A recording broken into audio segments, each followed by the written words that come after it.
જય Shri Krishna friends, cook with હરવામાં આપનું સ્વાગત છે। આપણે આજે 2 જ મિનિટમાં બની જાય અને ઘરમાં રહેલી વસ્તુઓમાંથી જ બની જાય એવી ડ્રાયફ્રૂટ મેંગો ડિલાઇટ બનાવવાના છીએ। અને આ એટલી સરળ રીતે બનાવવાના છે કે જે નાના બાળકો પણ બનાવી શકે છે। અને જો મારી ચેનલ પર નવા હો તો મારી ચેનલને લાઈક, શેર અને સબસ્ક્રાઈબ જરૂરથી કરજો। ચાલો હવે આપણે મેંગો ડિલાઇટ બનાવવાનું સ્ટાર્ટ કરીશું। આપણે એક પાકી કેસર કેરી લીધેલી છે, મોટી છે। આમાંથી 3 વાટકી મેંગો ડિલાઇટ બનવાની છે। હવે આપણે આના નાના પીસમાં કટિંગ કરી લેશું। આ સ્વીટ તમારે ગેસ ચાલુ કર્યા વગર જ બનાવવાની છે અને આમાં એકદમ પાકી કેરી જ લેવાની છે। અને તમે કેસર કેરી ન હોય તો કોઈ પણ કેરી લઈ શકો છો। આ રીતે આપણે આખી કેસર કેરીના કટિંગ કરી લેશું।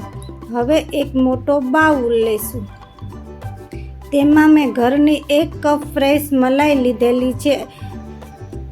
આ ફ્રેશ મલાઈની જગ્યાએ તમે અમૂલનું ક્રીમ આવે છે તે પણ વાપરી શકો છો। તેમાં આપણે 2 ટેબલસ્પૂન સાકરનો પાવડર એડ કરીશું। સાકરથી બાળકોને નુકસાન થતું નથી।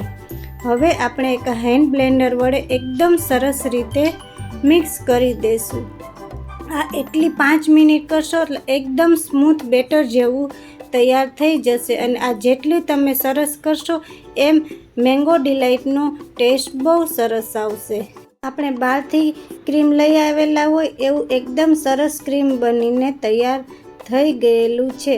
હવે આમાં આપણે બધી વસ્તુ એડ કરીશું। 1 કેસર કેરી એડ કરીશું। પીસ બને એટલા નાના રાખવાના છે। બદામની કતરણ એડ કરીશું, પિસ્તાની કતરણ એડ કરીશું અને કાજુની કતરણ એડ કરીશું। બને એટલું તમારે આમાં ડ્રાયફ્રૂટ વધુ એડ કરવાનું છે। આ બધી વસ્તુને આપણે હળવા હાથે મિક્સ કરવાનું છે।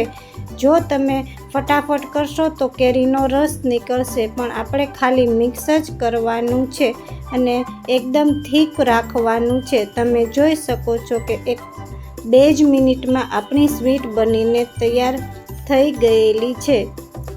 આ બાઉલને આપણે 10 મિનિટ સુધી ફ્રીજમાં રાખવાનું છે, ઝાઝી વાર રાખવાનું નથી। જ્યારે ગેસ્ટ આવવાના હોય ત્યારે 10 મિનિટ પહેલાં જ આપણે આ બનાવીને રાખવાનું છે અને ઝાઝી વાર રાખશો તો એકદમ ઘટ થઈ જશે, તેનો ટેસ્ટ સારો આવશે નહીં। હવે આપણે આ ઠંડી મેંગો ડિલાઇટ આપણે સર્વ કરીશું।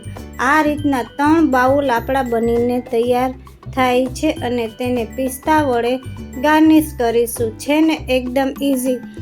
અત્યારે કેરી તો બહુ આવે છે અને આ રીતના તમે નવું કાંઈ બનાવશો તો ઘરના પણ હોશે ખાશે। અને જો મારી રેસીપી પસંદ આવી હોય તો મારી ચેનલને લાઈક, શેર અને સબસ્ક્રાઈબ જરૂરથી કરજો। જય શ્રી કૃષ્ણ ફ્રેન્ડ્સ।